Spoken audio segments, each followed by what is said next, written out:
Yan mga lods, magkukuha tayo ng kamuting kahoy. Maggugulay tayo ng kamuting kahoy ngayon para gulay naman. Bira kasing makagulay. Ngayon gulay naman ang iuulam natin ngayon mga lods. Gagataan natin. Sasahogan natin ng tinapa. Yan, ito mga lods, oh, mga kamuting kahoy.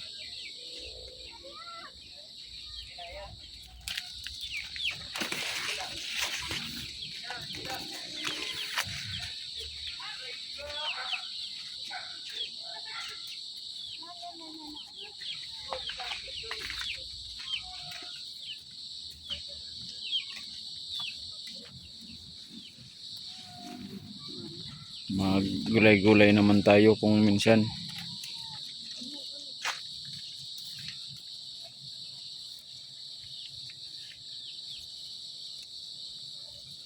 Yan kayo mga lods, nakatikim na ba kayo itong ganitong gulay, kamuting kahoy?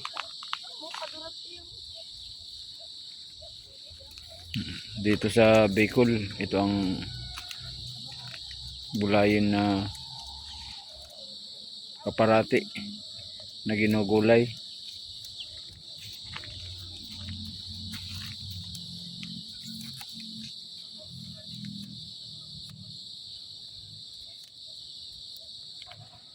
Ganyan lang mga lods, yung ugbos lang. Mga pangatlong dahon, pwede pa yan mga lods. Mga pangatlong dahon. Yung lumbod pa. Bali, paggabi na naman kasi. Maghanap na naman tayo ng maulam ngayong hapunan. Panghapunan natin.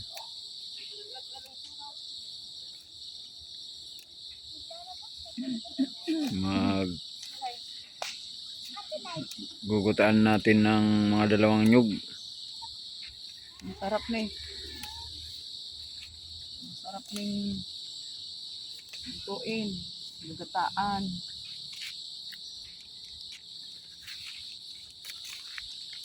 Ako na ka na daw. Bali, marami ang kukunin natin. Hulog ka nita. Halog.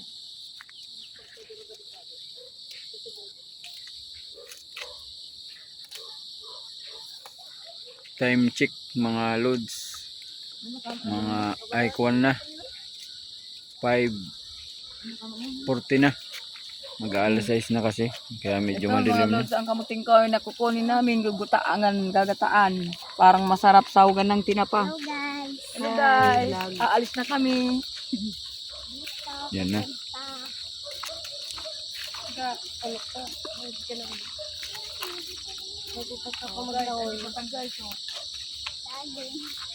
Yan ang saging dito, mababa lang mga lods. So, mababa lang ang saging dito.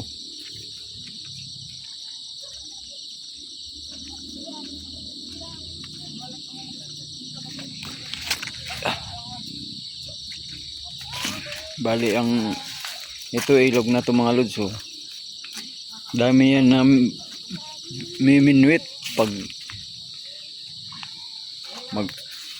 ngayon kasi wala na yung mga namiminwit. Daming mga mahuling isda, mga tilapia.